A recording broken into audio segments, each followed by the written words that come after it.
What is up, everybody? Bigjuicyhog here. Welcome back to the channel. Today we are going to be talking about another bit of Shadowrun lore. Today we will be talking about metahumanity.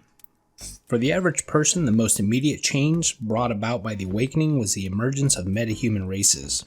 While many people will go their whole lives without ever meeting a mage or a shaman, most of us know people of other races, often in our own families.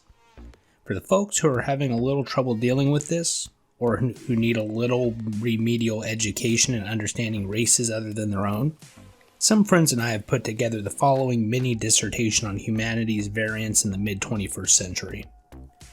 The first bit comes from a, heaven help us, sensitivity training manual. Okay, so it's sappy, but it does handle the big basic questions pretty well.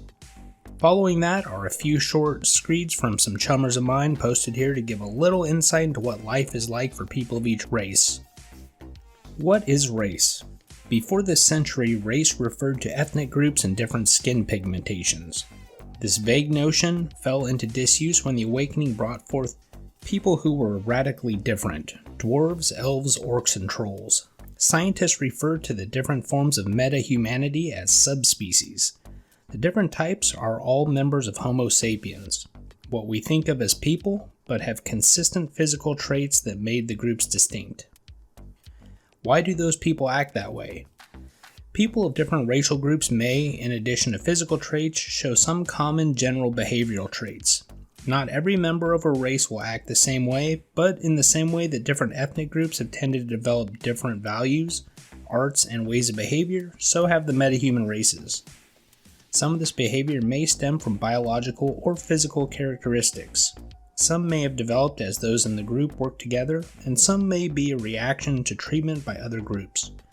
For example, a racial group might live apart from others because they prefer to be isolated, or to avoid persecution by other groups.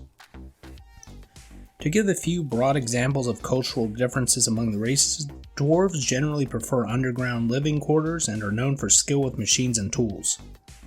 Elves often have a natural ability for growing things and also appear to have a higher incidence of magical ability than other races. Orcs tend to live in large communal groups, often underground, and take immense pride in their racial identity. Trolls, the rarest of metahumans, frequently prefer living rough in the wilderness to life in crowded city streets. Though quite fierce when angered, they are often capable of surprising gentleness. Can we have babies together? Many people wonder about mixing the races. The surest proof that we're all the same species is that we can all interbreed. That is, you can have children with a member of any other metahuman race.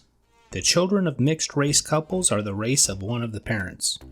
For example, the child of an elf and an orc would be an elf baby or an orc baby, not a half-breed.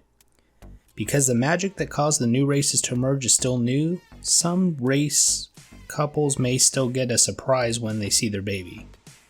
Human couples can have a baby of another race. Other same race couples, such as two dwarves or two trolls, may have a human baby.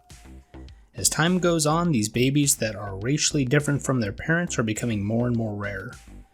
Most same race couples have babies of their own race. How much does race matter? Individuals should not be judged on the basis of their subspecies. There is much variation among the individuals in a group as among the different racial groups.